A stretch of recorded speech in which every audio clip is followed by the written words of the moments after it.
Good morning, everyone. Thank you for joining me today. This is Ben Jones from Bronson Coffee Roasters. You can tell because I have the hat on.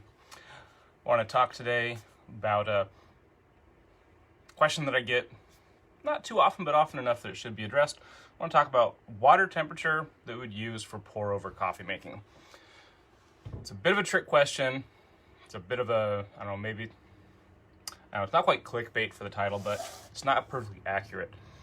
Before I choose water temperature for a pour-over, I'm going to choose water temperature that corresponds with the bean I'm using. As an example, today I'll be brewing our coffee out of Mexico, the El Triunfo. This is a really fantastic coffee, and it does we're doing a fundraiser with it where we are donating $1 from every bag of coffee to Food for Farmers, a really great program that helps coffee farmers to develop secondary line streams of income through education and some assistance with new crops. Anyway, really cool program. But that coffee that we roasted it kind of more to a medium tone. And when you roast coffee, the heat causes the moisture, the water inside of that little tiny green seed to expand or to boil, and that causes the seed to expand. As it expands, it pops the seed open, and then various other factors gets bigger and bigger. And anyway, point is that the darker you roast coffee, the longer you heat it, the larger it's going to grow. So they start out very little, medium, they're a little bit bigger. Then if we push it into the French or Italian zone, they're actually going to grow a little bit more. And as those beans expand, the pores, the little tiny chambers inside of them, are more open, allowing more water to pass through more easily to extract the flavors that are in there. It's a long and kind of what I call the English major scientific explanation. General rule, when you're using a medium roasted coffee, so for us, anything that you're getting that's single origin is most likely going to be in that medium range. That's going to really highlight some of those origin specific traits. If you're going into a territory that has a little more of a dark roast, like our Dancing Goats blend has some French roast tossed into it, so that's going to increase the darkness of that blend specifically. And then if we go farther, I have here some of the coffee that we roasted for the Musical Clown Puddles Pity Party. This is it's fairly dark coffee compared to our medium roast. You can tell it's darker because it's larger. The beans are themselves darker brown, and you might even see a sheen of oil. Those oils will migrate outward as the beans age, and if those pores are very open, they'll migrate more quickly. With those dark roasted coffees, as a general rule, it takes less energy to pull the flavors out, so we can bring our water temperature down and brew with a little bit cooler. So, light roast, get it really hot. Medium roast, which I think is it's a real good sweet spot for us, kind of middle ground. And then for something darker, really good sweet spot there. A little bit lighter. And that's one of the biggest problems that I see people having when they're trying to use dark roasted coffee, is they're using water that's often way too hot. Anyway, so I have on my kettle up here, it's all kinds of fancy, and I can program it to a specific degree Fahrenheit, and that's really easy way to keep it dialed in. It's accurate to about a degree or two. So if I say 202, I'm probably gonna get 200, 201, 202, maybe 203. But I can hit those higher range. General rule, 195 is our lowest point of where we have the water contact the coffee. That's typically the lowest temperature we want it to be, and we don't want it usually to be hotter than 205 unless you're venturing out into the lighter roast range. Then you can go almost up to boiling, which I tend to not like. But anyway, if you don't have a temperature controlled kettle, whether it be this Chemex kettle or the Bonavita or a fellow Stag, you can simply, and I do this not infrequently, just use your stovetop little fella here, and then if it fits, you can put a thermometer through the whistly hole. If it's snug, don't do it, because that can create a rocket situation. We know that steam needs to escape. But just get a little kitchen thermometer. There's a few styles. This is a big, stout, heavy duty, it's more of a meat thermometer, and that'll work fine. I would feel weird about using this in both meat and coffee. I don't want to taste. I mean, sometimes coffee can have a beefy taste, and it's not been bad, but I don't want to impart that. Anyway, but a meat thermometer can be just fine. One of these little candy thermometers are great too, just a standard kitchen thermometer. Most grocery stores will stock them, some of your general goods stores, but also for sure restaurant supply type stores. With these, this is really fun. A lot of people don't know that these can be and should be calibrated frequently. And by frequently, if you're in a cafe setting, 2-3 times a week, you need to be checking them. If you're at home, I would just do it as often as you feel like you want to do it. And here's how you do that. Get yourself a cup, fill it with as much ice as you can, so even so it's heaping over, and then put some cold water in there. The water in here, even though it's still liquid, it will be sitting at 32 degrees. It needs a little bit of extra loss of temperature to change phase into solid. So we know that this water will be sitting right at 32. So we can take this, again, English major science, put our thermometer in. It's now sitting at a known temperature. We can take it, and I use this little box end wrench, little combination wrench. I like to take that box end, and if you look here, that has essentially, I don't know if you can see if the contrast is strong, there's a little nut on the bottom of that. And if we just slide our box end there, I now have that locked, and you can just twist that dial.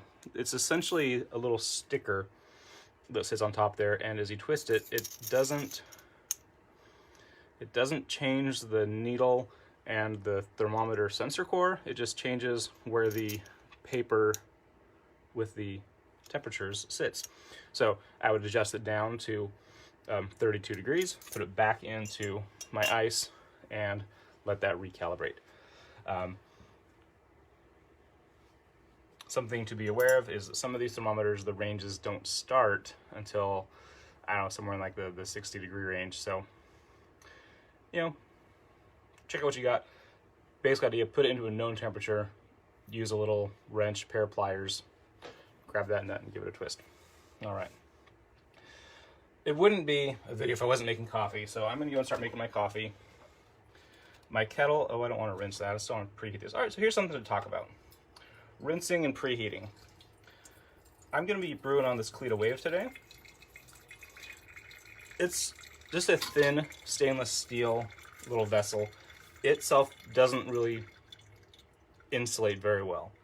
If I wanted something that insulates, the ceramic is going to really hold heat.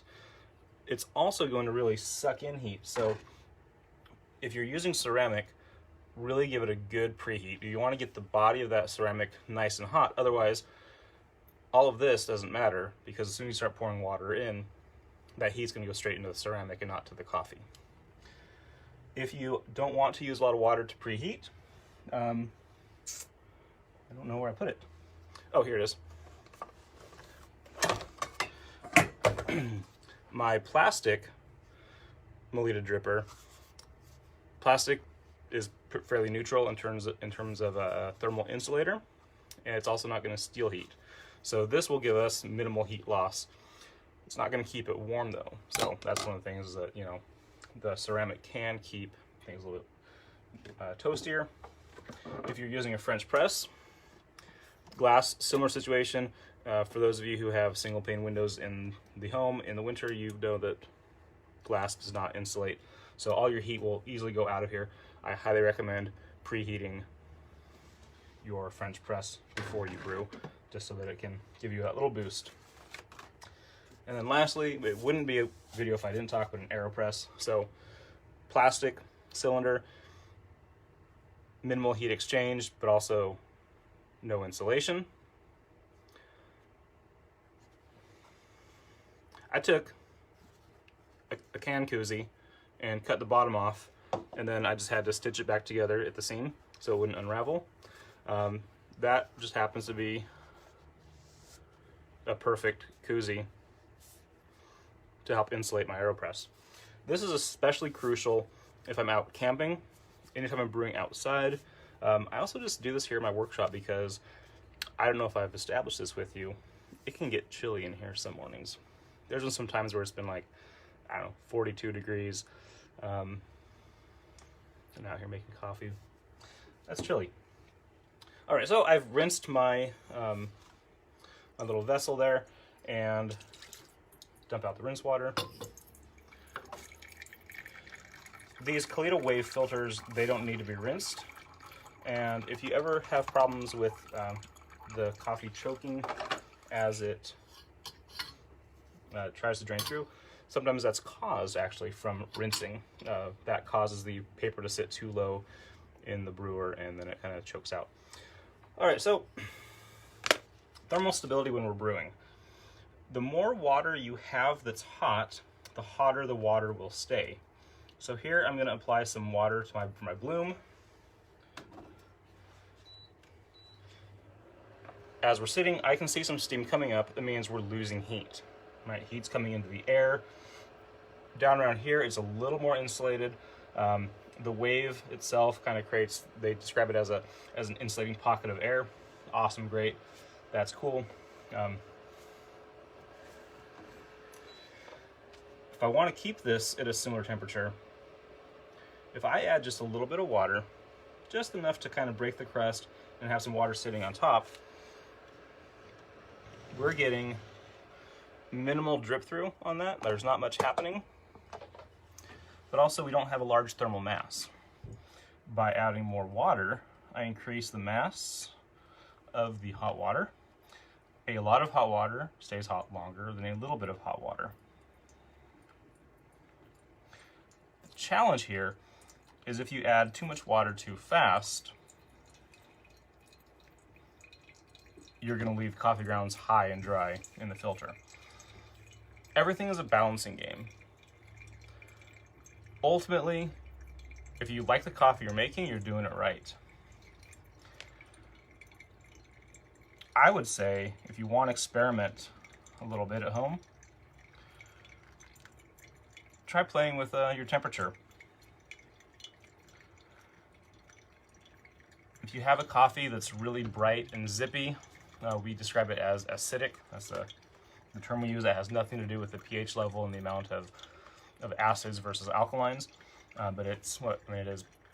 It is organic acids that make it taste that way, but it's not a higher acid.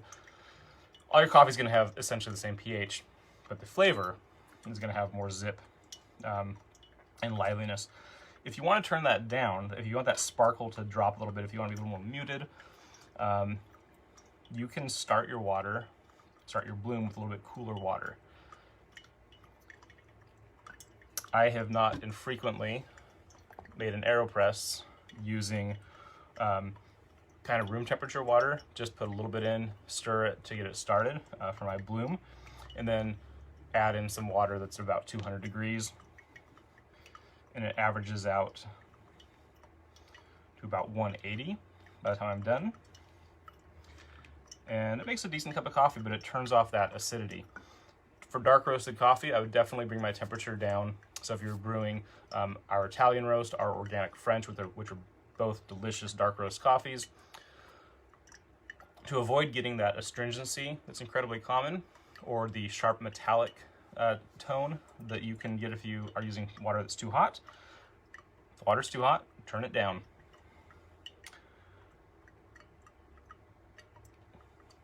Depending on your brew device, if you're using an AeroPress, I would say drop it down to, it's even as light as 180. For whatever reason, the AeroPress lets you get away with a lot cooler water. I don't understand it. I just know that it works out well. It's smelling really nice. If you're moving up into, if you go from the Italian roast, which is our darkest coffee, let's just say you're doing now some Dancing Goats, which has a little bit of French roast in there, so not nearly as dark as Italian. in terms of the coffee, but also blended, we would bring the temperature up to about 195, 198, kind of just below 200 can be really nice. That way you still extract fully the middle roast coffees in there, but you don't over extract or pull the astringencies out of the French component. And then if you're going all the way to one of our single origins, let that water, go and bring it up. If you're using the kettle, go ahead and bring it to boil. Take it off the heat and let it sit for a solid minute. Check it with your thermometer if you have one handy. If you don't, that's okay. And if you like the way the coffee tasted last time you did it, you want to try to repeat everything you did and do that again, because repeatable is delicious when it's delicious the first time, and you can just keep repeating it. Yeah, I don't have a fun rhyme for that. That's a scientist trying to do English, I guess. Anyway, if you are using a kettle, like a little home, stovetop kettle, something to be mindful of is we've all done this once or twice, I'm sure. If you leave that lid off, all that steam is going to come up and it's going to hit your hand. It does two things. It's very uncomfortable on the fingers, but it's also letting all your heat out. So if you wanted to help it cool after the boil, you can take the heat off, or remove the kettle from the heat, take the lid off, let that heat escape. But then I would always replace my lid before I attempted a pour. So I apologize for the misdirection in the title. As soon as I hit the publish button, I realized, that wasn't the precise title, but it gives me a chance to talk about what we really want to talk about. And that is water temperature. So now that we're at the very end,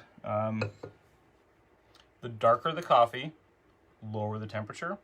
The lighter the coffee, increase the temperature. If you have a really zippy and acidic coffee that you want to mellow out, start it off with some cooler water. Treat it like a dark roast, then finish it off with some higher temperature water.